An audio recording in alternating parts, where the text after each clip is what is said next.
Pronto. Bom dia, sejam todos bem-vindos.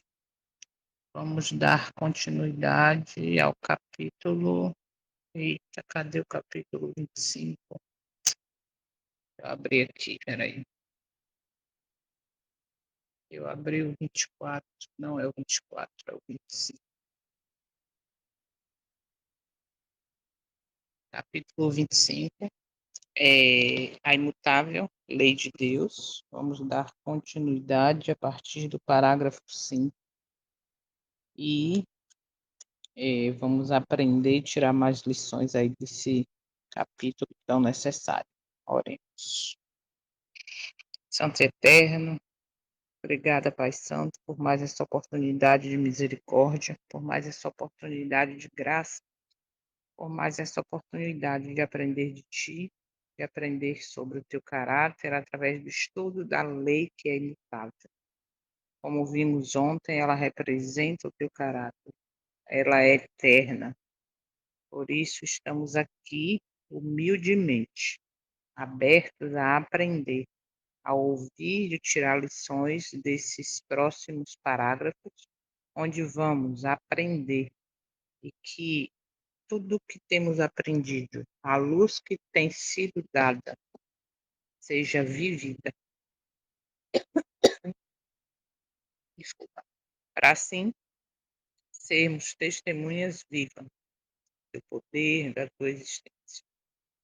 Estamos aqui declarando, precisamos da tua ajuda.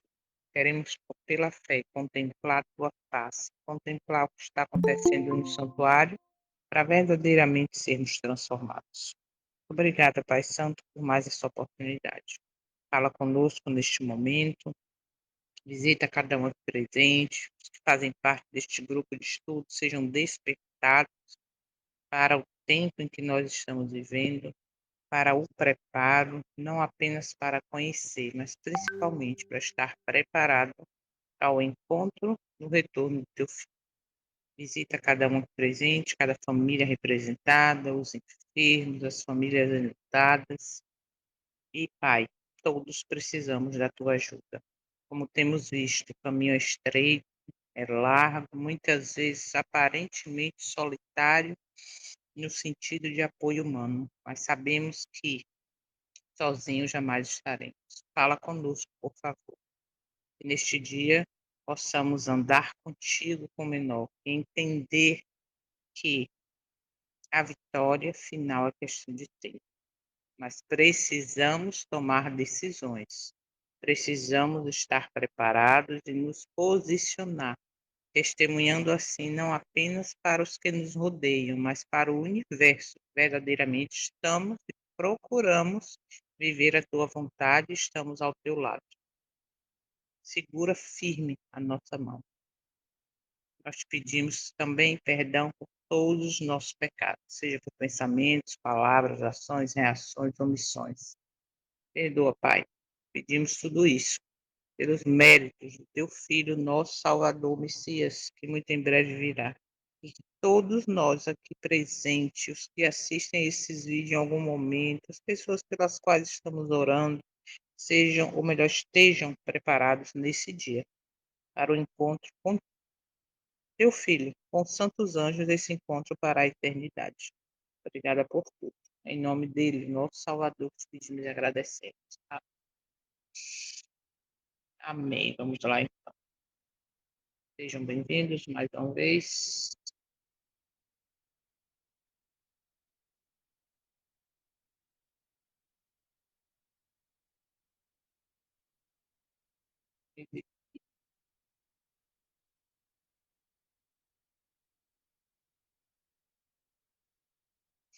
Vamos lá.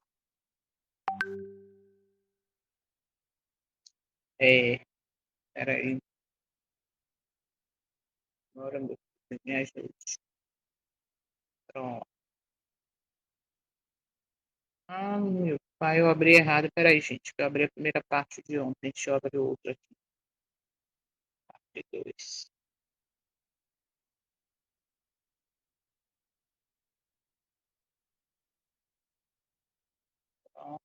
Pronto, parte 2. Vamos lá. Aliás, olha, eu esquecendo, primeiro vamos para a leitura.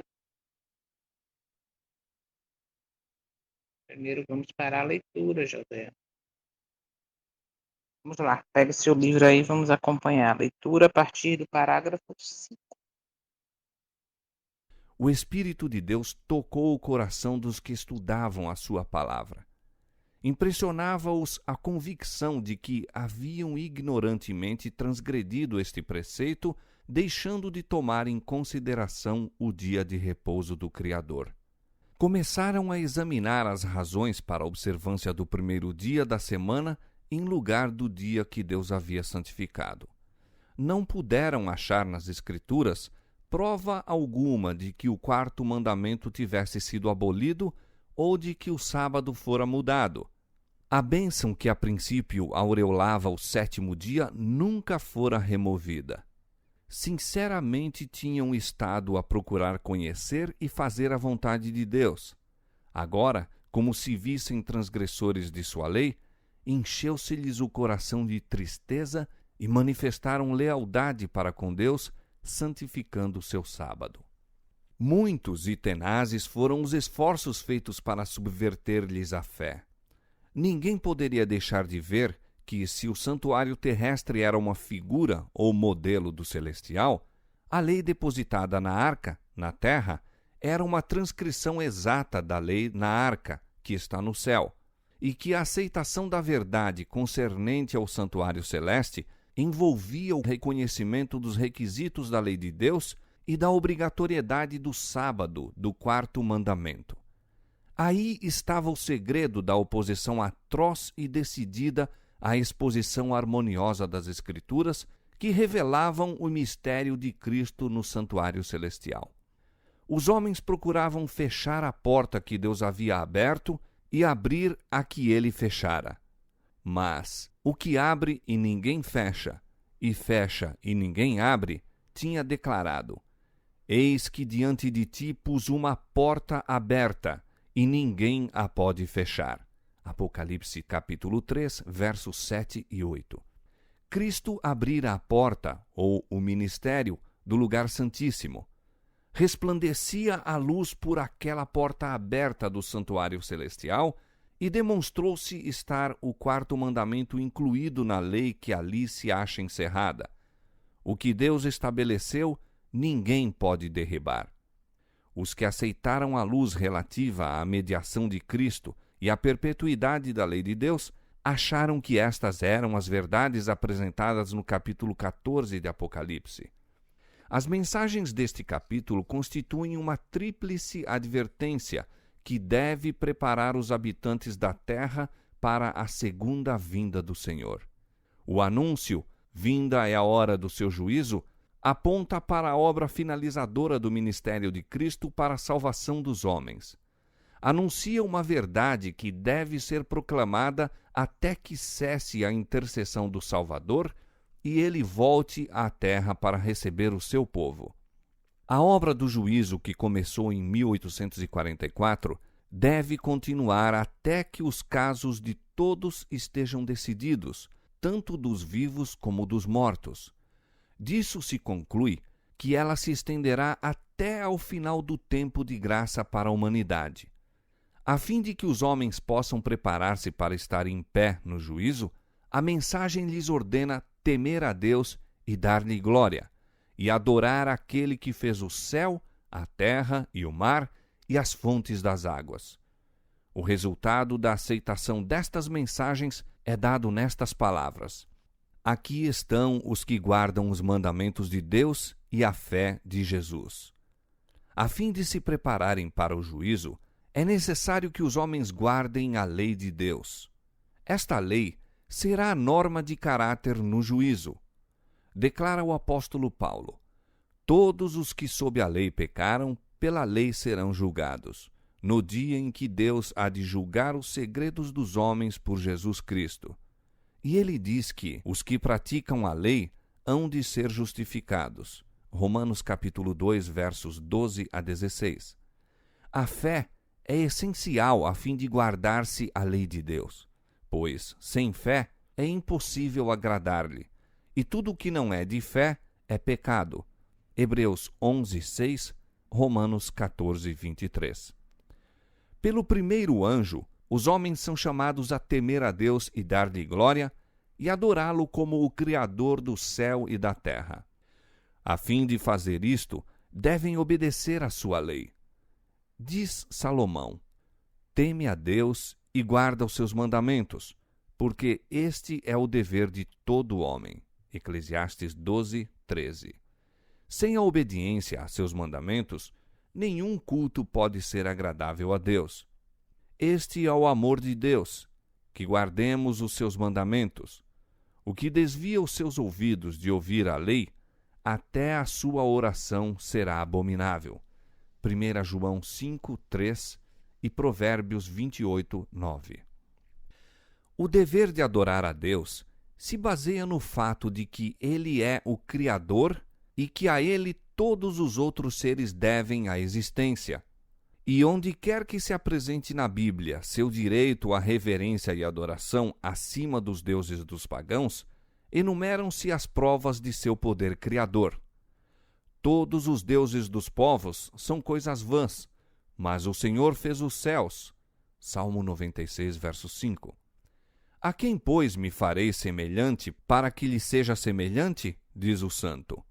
Levantai ao alto os vossos olhos e vede quem criou estas coisas. Assim diz o Senhor que tem criado os céus, o Deus que formou a terra e a fez. Eu sou o Senhor, e não há outro. Isaías 40, versos 25 e 26 e 45, verso 18. Diz o salmista: sabei que o Senhor é Deus. Foi Ele e não nós que nos fez povo seu. Ó, vinde, adoremos e prostremo-nos. Ajoelhemo-nos diante do Senhor que nos criou. Salmo 100, verso 3, Salmo 95, verso 6. E os seres santos que adoram a Deus nos céus declaram porque lhe é devida sua homenagem. Digno és, Senhor, de receber glória e honra e poder, porque tu criaste todas as coisas. Apocalipse 4:11. No capítulo 14 de Apocalipse, os homens são convidados a adorar o Criador. E a profecia revela uma classe de pessoas que, como resultado da tríplice mensagem, observam os mandamentos de Deus. Um desses mandamentos aponta diretamente para Deus como sendo o Criador. O quarto preceito declara: o sétimo dia é o sábado do Senhor teu Deus, porque em 6 dias fez o Senhor os céus e a terra, o mar e tudo o que neles há, e ao sétimo dia descansou. Portanto, abençoou o Senhor o dia do sábado e o santificou. Êxodo capítulo 20, versos 10 e 11. Acerca do sábado, diz mais o Senhor ser ele um sinal, para que saibais que eu sou o Senhor vosso Deus. Ezequiel capítulo 20, verso 20. E a razão apresentada é, porque em 6 dias fez o Senhor os céus e a terra, e ao sétimo dia descansou e restaurou-se. Êxodo capítulo 31, verso 17. Então, colocar o tempo aqui. O que nós vimos até aqui? Que a lei é eterna, que foi nesse momento aí que eles continuaram estudando e descobriram da santificação do sábado. Nós vimos que fala exatamente a harmonia das 3 mensagens angélicas com a obediência aos mandamentos e principalmente a adorar o Criador. Vamos lá.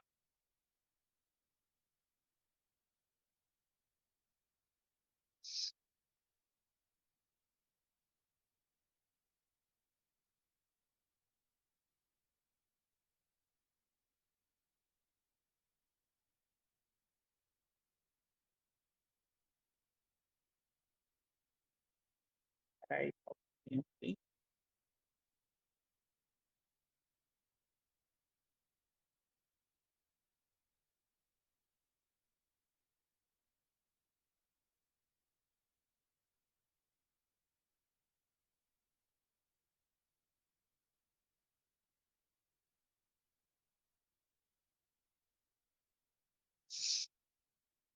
Pronto, vamos lá, do 5 ao 10. A gente viu aqui, logo no início, que houve esforço para subverter a fé. Sempre, sempre vai haver ataques à verdade. Quando você quer pregar e viver a verdade do jeito que ela é, pode ter certeza que haverão ataques, haverá esforço da parte, o esforço da parte das pessoas que, sem perceber, estão pisando na lei, estão desvalorizando. Isso é desde sempre, né? Aquele que é obediente é perseguido. Isso foi desde lá do Éden, desde lá quando Adão e Eva tiveram ali os dois primeiros filhos. Observa que, vamos trazer para os nossos dias, Caim e Abel participavam do mesmo ambiente, podemos dizer nos nossos dias hoje, né? Da mesma igreja ou da mesma instituição, os dois conheciam a mesma coisa. Porém, o que aconteceu? Quando Caim viu, observa isso, vai lá para o passado, para ter sentido mais hoje ainda. Quando Caim viu que Abel seguia exatamente plena obediência ao que aprendeu, plena obediência à vontade do Eterno, né? Passada ali o conhecimento pelo pai e pela mãe, o que Caim fez? Veio ódio, por quê? Porque ele é aquele que hoje podemos dizer, para que isso? Extremismo, ele aceita tudo, né? E aí, quando a gente leva lá para o passado, a gente percebe que eram irmãos, literalmente, mas um matou o outro, por quê? Porque um fez exatamente a plena obediência, como aprendeu, que agradava ao céu, e o outro não se conteve com isso. Aí, quando a gente vem para a profecia dos últimos dias, a gente percebe que a história vai se repetir, né? Já está se repetindo na perseguição e vai se repetir até o decreto de morte. Então, não se agarre, vou falar novamente, por que eu estou falando isso sobre a fé? Não se agarre, não se firme numa fé coletiva, achando que porque você está no meio de 30, 40, 100, 200 pessoas que estão congregando, todo mundo da mesma fé, que já está certo, que está garantido, não está. Porque se de fato você viver a vontade do Eterno dentro do está escrito, pode ter certeza que a perseguição vem, tá? Então a fé deve ser pura. Não esqueçam disso. Olha isso aqui, ó, a oposição cresce quando a luz aumenta. Se você começa a pregar e a viver essa luz que tem sido derramada através dos estudos, através do seu momento a sós, da sua descoberta, pode ter certeza, a maioria não vai estar do teu lado. E eu vou voltar a repetir, não estou falando agora só de fé coletiva, onde você está congregando com um monte de pessoas. Eu falo de família, de cônjuge, de parente, de amigos. Vai existir oposição, tá? Isso esteja preparado para isso. Então, por isso tudo, precisamos da fé fundamentada no está escrito. A fé não é e não deve ser porque fulano falou, porque Célia, porque Soninha, porque Cris, porque Giovanni, porque o pastor, porque a irmã fulana, porque o ancião, porque o diretor, porque o presidente falou. Não. Vá para o está escrito. Se qualquer um, qualquer pessoa falar algo que não está em harmonia com o que está escrito, abre o olho. Não diz amém, não. Não sai dizendo amém para tudo, não. Se você acompanha, se você é bereano, você vai enxergar, caiu, caiu Babilônia, você vai começar a enxergar onde estão os problemas, os erros, o engano, tá? Então busque ter a fé fundamentada na rocha, não está escrito. Bora 2. A lei no céu confirma sua imutabilidade. Como eu já falei, acho que ontem, que acontece? A lei, ela é eterna, ela é divina, ela representa o caráter do eterno. Então, ela sempre existiu, desde a eternidade. Por quê? Porque senão Satanás não haveria, o anjo de luz não haveria se tornado Satanás. E ele se tornou exatamente, vou repetir, perfeito era nos seus caminhos, desde o dia que foste criado até que se achou pecado ou iniquidade em ti. Se pecado é transgressão da lei, como diz 1 João, então a lei ela é eterna, ela existe, está guardada no santuário do céu, tá? A lei na arca celestial, ela é eterna, existe uma arca no santuário do céu. João viu isso. Então temos que lembrar, né, temos que não esquecer que o santuário está em movimento. E se ela está no céu, não pode ter sido abolida. Por quê? Porque quando Moisés foi construir, o Eterno falou para ele o quê? Olha, você vai construir conforme o modelo. Então, se é o modelo original está no céu, então se na terra existia uma arca onde estava guardada ali os 10 mandamentos, e se a construção da terra é cópia do céu, então automaticamente ela está lá, tá? Ela é a base do juízo, como a gente viu ontem. Então, não pode ser e nem ter sido abolida. O padrão do juízo continua sendo o decálogo. Isso aí a gente já entendeu profundamente e sabe que é assim. Ponto 3, a verdade do santuário revela o sábado. É interessante que, quando houve o desapontamento, a maioria voltou para suas lidas, vamos dizer assim, e um pequeno grupo continuou estudando. E aí caiu no estudo sobre o santuário, onde o quarto mandamento, o sábado, foi restaurado. Por quê? Porque eles entenderam que no santuário do céu existe uma arca. E no santuário do céu, dentro da arca, está guardados os 10 mandamentos. E quando eles foram para descobrir, para enxergar esses mandamentos guardados dentro da arca do santuário do céu, e João viu em Apocalipse, o que, que aconteceu? Eles entenderam que o sábado era e foi revelado ali e é eterno, tá?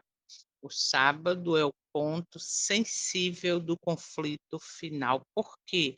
Porque nele exatamente está o conflito da adoração. O sábado é divino, é eterno. O domingo é humano e passageiro. Em que lugar eu estou? Mas o guarda-sábado, como eu falei, não é aquela coisinha superficial. Deu o pôr do sol, faço culto. Sábado eu estou na igreja de 9 a meio-dia e depois que acaba, tchau. E às vezes até dentro da igreja, estou no celular, estou prestando atenção à roupa do pregador, estou prestando atenção ao que ele fala, estou prestando atenção ao irmão. O sábado já virou um clube social, onde tem festas e comemorações, e deixou de ser o dia consagrado, o dia santo, ok? Então, é um sábado, é um ponto de adoração, é o ponto sensível do conflito final, ok? Precisamos compreender o ministério atual de Cristo, lembrando que não é porque, entre aspas, eu guardo sábado, né, que eu já estou garantido que eu estou salvo, não. Eu posso estar fazendo isso em forma de religião, com superficialidade, sem entender verdadeiramente o significado. Então, guardar sábado não me garante salvação. Ele aponta para que o Deus, o Criador, é o que me santifica, né? Como diz Ezequiel. Mas isso não garante que eu estou salvo. Se eu não tiver o caráter transformado, Não esqueçam disso. Deus abre portas que ninguém fecha. Cristo abriu o ministério no santuário. Esse versículo hoje me fez mais sentido, né? Hoje digo na leitura do livro. Por quê? Porque ele abriu a porta do santuário e ninguém fecha. Resistir à luz é lutar contra o próprio Deus. Quando ele revela, devemos aceitar. Olha como isso é profundo. Hoje nós temos uma grande luz, uma grande revelação no estudo desse livro, na confirmação através da Bíblia, como tem aí, né, as citações para a gente ler. Só que, se eu tenho essa revelação e eu não estou aceitando, eu estou rejeitando a luz, meu coração vai endurecendo, eu vou abrindo uma concessão hoje aqui, amanhã outra ali, um pouquinho aqui, um pouquinho ali, e aí eu esqueço do que está acontecendo no ministério do Santíssimo, eu esqueço o tempo solene que devemos viver, e aí eu vivo um dia normal. Eu esqueço que uma porta foi aberta, mas esta porta que foi aberta, ela vai fechar. Ela vai ter um momento que ela vai fechar, porque quando o nosso sumo sacerdote sair do lugar santíssimo para vir à terra. E isso é quando acabar o julgamento, que cada um já vai estar selado para vida eterna ou morte eterna. Misericórdia. A tríplice mensagem é a advertência final. Por isso que hoje não se prega mais a tríplice mensagem como deveria. Por quê? Porque ela é a última mensagem ao mundo, porque ela é uma advertência do tempo em que nós estamos vivendo, que nos chama para uma reforma geral, que nos leva a adorar o Criador que fez o céu e a terra, que nos leva a entender que chegou a hora do seu juízo. E Satanás não quer que sejamos advertidos. Ele quer que a gente viva como um dia normal. Ele quer que a gente viva na ilusão de que vamos aguardar sair decreto que eu faço isso, aquilo e aquilo outro. E aí nós estamos ignorando. Se tem uma coisa que nós devemos hoje buscar, conhecer, estudar exatamente o, o, a profundidade das três mensagens angélicas, a profundidade do santuário e tudo que envolve ali, ok? Então, essa é a última mensagem ao mundo, as três mensagens angélicas. Ignorá-la é desprezar o chamado do céu. Infelizmente, hoje, esse chamado tem sido desprezado no mundo evangélico, no mundo cristão, inclusive no nosso meio. E a minha missão e a sua é proclamar essa mensagem com urgência. Percebe? Proclamar, Jô, mas eu não sei pregar, eu não sei fazer essas coisas. Pegue esse material, compartilhe. Adquira o livro A Grande Controvérsia, que é completo, e distribua. Distribua e ore. Distribua e ore. Pai, tá aqui mais um livro, tá aqui, ó, vou sair agora com 1, 2, 3, 5, 100, e o Senhor faz a obra, que as pessoas que recebam. É assim que deve ser. Nós devemos proclamar com urgência essa mensagem. A mensagem é a mensagem final para o mundo, tá? E essa mensagem que nós devemos não só proclamar, como viver. E não esqueça, se você vai viver esta reforma, se você vai viver caiu Babilônia, se você vai viver sem abrir uma concessão hoje, um pouquinho aqui, um pouquinho ali, pode ter certeza que a perseguição vem, tá? Porque não existe harmonia para ficar tudo bem, não. Se está tudo bem, se você não está sendo ignorado, se você não está sendo desprezado, se você não está sendo perseguido, ore, abre, Senhor, os meus olhos, porque o próprio Messias deu o exemplo. Vocês serão perseguidos por causa do meu nome, ok? E já sabemos que desde 1844 a hora do juízo começou. Essa é a mensagem. Agora observa como nós, como o povo da missão, que se diz, como diz algumas citações do Espírito de Profecia, que professa ser o povo de Deus, tem essa mensagem desde 1844, e agora, no tempo do fim, que tudo está acontecendo rápido, e nós deveríamos verdadeiramente estar pregando e vivendo essa mensagem, ela é esquecida. Ontem eu fui no funeral de uma irmã muito querida que faleceu, e aí o povo, né, como é que diz? Ela descansou e tal, não sei o que, eu falei: "É verdade". Todo mundo que encostava em mim: "Oi, tudo bem?", um bocado de gente da central que nunca mais eu tinha visto.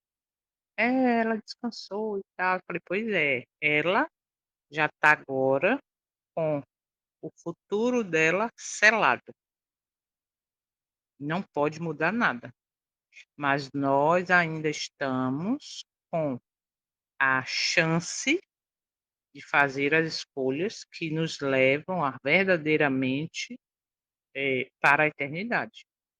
Aí teve uma que comentou assim, aí eu falei: "Ah, eu lembro do pastor Gênesis, que ele fazia um funeral tão lindo, depois ele cantava Não Mais Dor, era muito lindo e tal". Aí a pessoa falou assim, que Gênesis, eu não sei se alguém aqui conheceu, ele não está mais na obra. Ele foi embora para a França, saiu da obra, não é mais pastor. Aí ela falou: "Ah, mas eu fiquei tão triste quando eu soube". Eu falei: se for para a salvação dele, que seja, porque o nosso erro é exatamente achar que, ah, não está mais na igreja, coitado, é pastor, está perdido. Não é mais pastor, está perdido. E aí é onde está o perigo, né? Porque muitas vezes para a salvação dele, ele tinha que passar por esse vale, ele tinha que entender. Então não cabe a nós sair, julgando, mas cabe a nós sair vivendo de acordo a esse tempo que nós estamos agora conhecendo, reforçando. Por quê? Porque o juízo começou em 1844. E ter consciência disso me leva a uma vida de santificação e preparo. Por quê? Porque o juízo começa pela casa de Deus. Sem santificação, ninguém verá Deus. Então, quando você fala, ou quando você vive querendo a alimentação correta, que está de acordo com o céu, vestindo corretamente, falando, vivendo, o que que acontece? Ah, pronto, agora. Aí agora essa pessoa só fala disso. Ah, essa pessoa virou extremista. Ah, agora é santinho, é santinha. Ah, agora. Você entende? Só que a minha necessidade e a sua é exatamente essa, é viver conforme o tempo em que estamos. E se eu e você acreditamos que estamos em tempo de juízo, não dá para viver como um dia comum, não tem como, tá? Então temos que estar em harmonia com que as escolhas que estamos fazendo testemunha o que nós estamos escolhendo, ou eternidade ou mundo. O juízo abrange vivos e mortos, todos comparecerão diante de Deus. Nada está oculto ao céu. Já falei isso, por quê? Porque todas as decisões, tudo que estamos fazendo está sendo anotado e vai ser levado em conta no dia do juízo. Integridade interior é essencial. Como eu falei, o cristão verdadeiro, ele tem um bom caráter, ele tem o caráter semelhante ao pai do filho. Por quê? Nessa nessa nessa visão de bom caráter, porque como eu já falei muito lá atrás, boa conduta eu posso ter, mas no fundo a minha boa conduta, a aparência está ligada ao orgulho, a tirar vantagem, à mentira, a tirar lucro em cima das pessoas, mas o caráter não. Eu tenho que ser íntegro de acordo ao caráter do Eterno. Então não esqueça disso. Tudo, tudo está revelado, nada está oculto ao céu, ok? Temer a Deus envolve obediência. Nós vimos também aqui, né, esses parágrafos que lemos, tem bastante citações bíblicas, onde você pode reler depois se ainda não fez, com tua Bíblia do lado, e se for Bíblia Legada, se tiver os comentários, leia também, que reforça mais ainda. Temer é guardar seus mandamentos. Então, quando vai lá na primeira mensagem a angélica, temei a Deus e dai-lhe glória. Você percebe que está aí a plena obediência, está quer comais, quer bebais ou façais qualquer outra coisa, fazei tudo para a glória de Deus, né. E esse alerta que tem aqui nesse slide é muito sério. Por quê? Porque o culto sem obediência não é aceito pelo céu. Olha como isso é sério. E hoje, a maioria das vezes, nós estamos, participando, dizendo amém, dentro de um culto que é cheio de quê? Cheio de doutrinas humanas, pensamentos humanos, músicas, né, que já deixaram de ser louvor há muito tempo, cheio de bateria, cheio de coisas que não estão em harmonia com o céu, pisando no sábado, percebe? E aí vocês acham que este culto é aceito? Eu lembro que quando aconteceu o que aconteceu comigo, aí alguns sabem, né, inclusive alguns que estão aqui estavam presentes no dia, o que que aconteceu?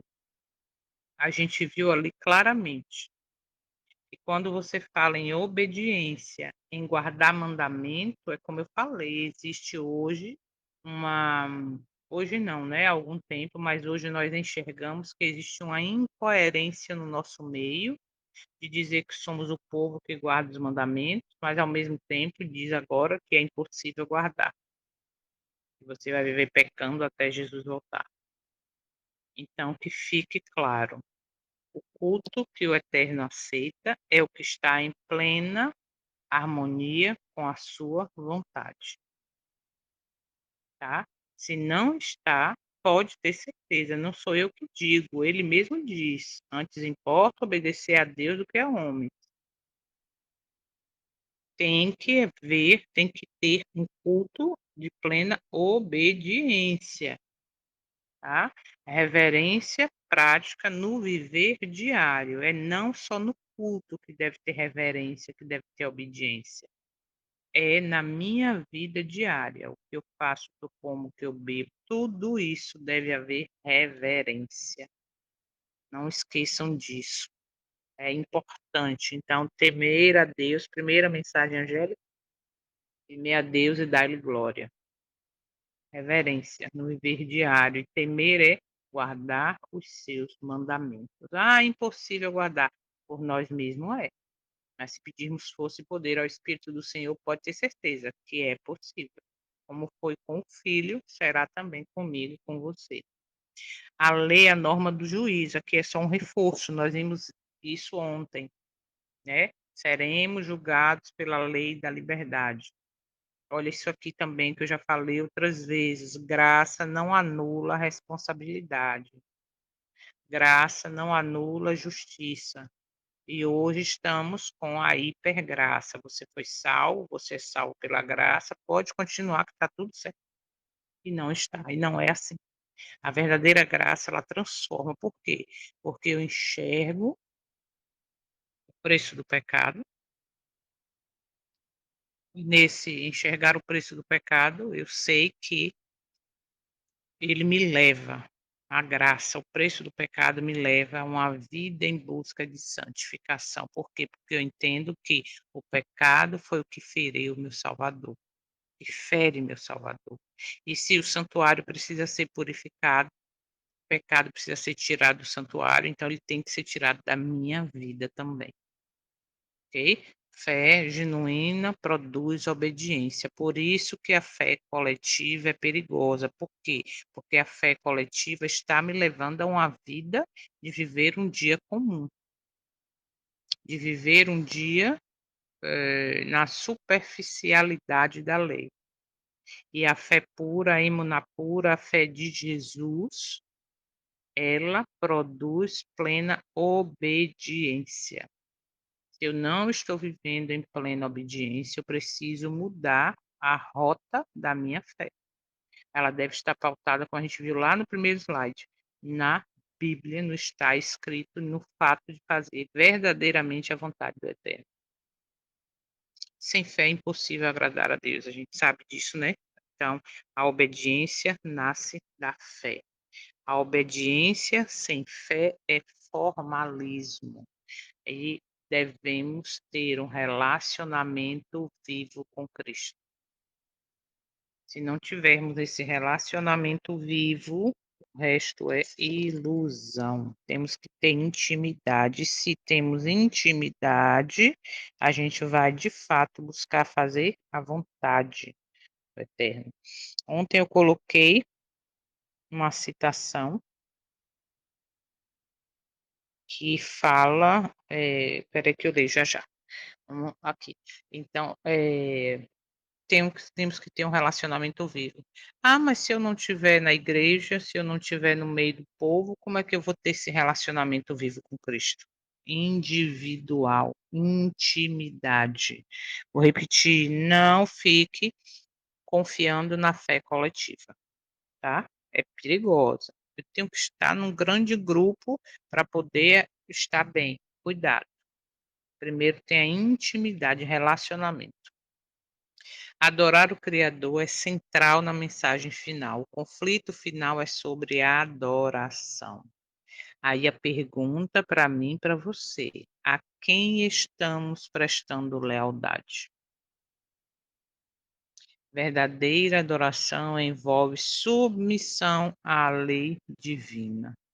Lembrando que a lei divina não é apenas os 10 mandamentos no sentido real da coisa.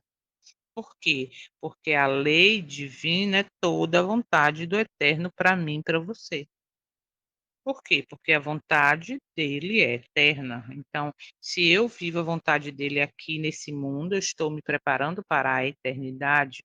Eu acho que eu já contei até isso. Cheguei em Salvador, todo mundo comendo ali uma carne de sol, não sei o quê, papapá, e eu aqui na minha comidinha, meu assadinho de brócolis e tal. Aí a pessoa fala assim: por que você deixou de comer carne? Aí eu: "Você quer saber mesmo?" "Quero". Falei: "Então, vou lhe dizer, porque eu entendi que aqui nesse momento, nesse mundo, nós estamos num momento passageiro.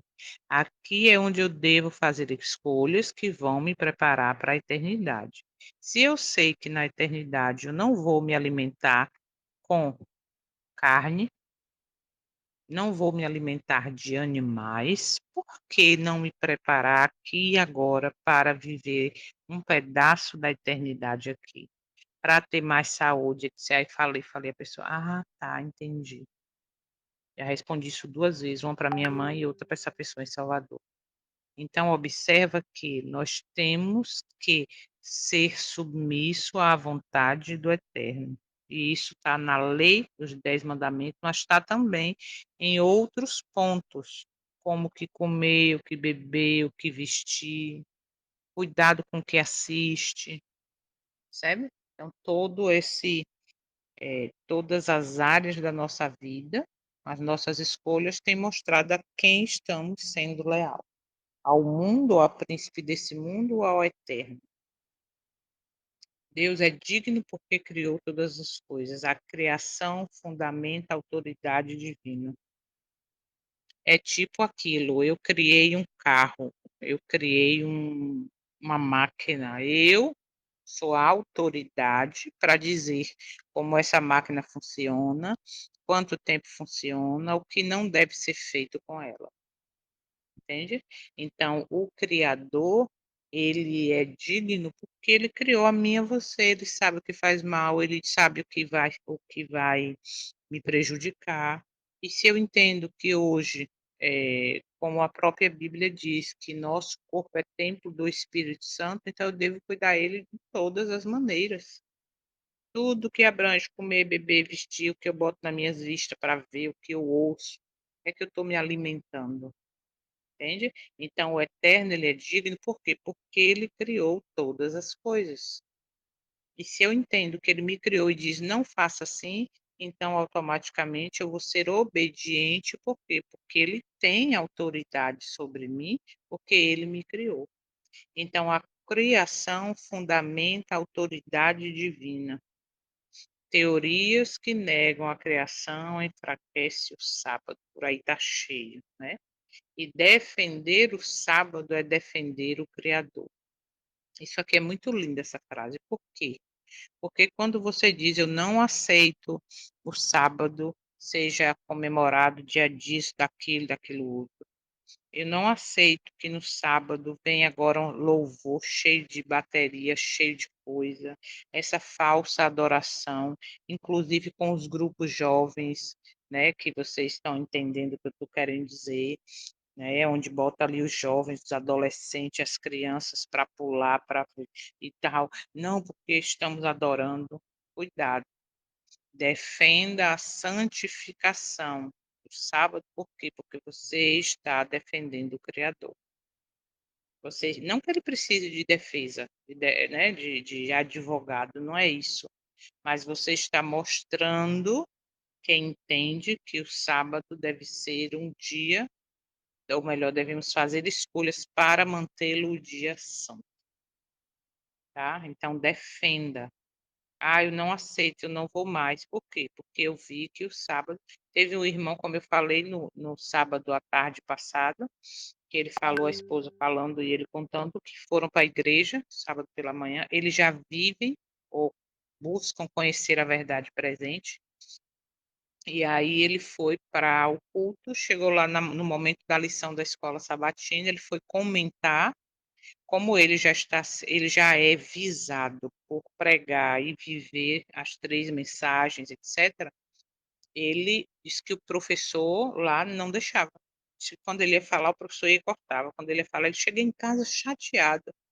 Aí eu te pergunto, isso é um clima, é um ambiente para você ir para a igreja, né, no sentido de adorar o Criador, e aí você fica chateado e seja em casa chega em casa chateado, você não está pisando no sábado? Está pisando.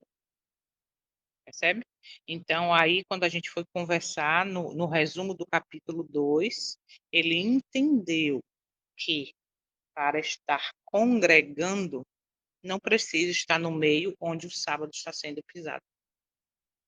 Para congregar não significa estar dentro da igreja. Aí ele falou: "Esse estudo de hoje abriu meus olhos". Entendeu? Porque no capítulo 2 é bem claro, as pessoas que não aceitaram as coisas que eram colocadas dentro do culto, o que é que elas fizeram? Se separaram, elas se separaram, então a gente tem que ter sabedoria, discernimento e principalmente humildade, de se preciso for recomeçar com um, com 2, sozinho em casa, online, um pequeno grupo, que essa é a vontade do Eterno, defender o seu caráter, defender o sábado. O sábado é um sinal do Deus verdadeiro, a gente também sabe isso.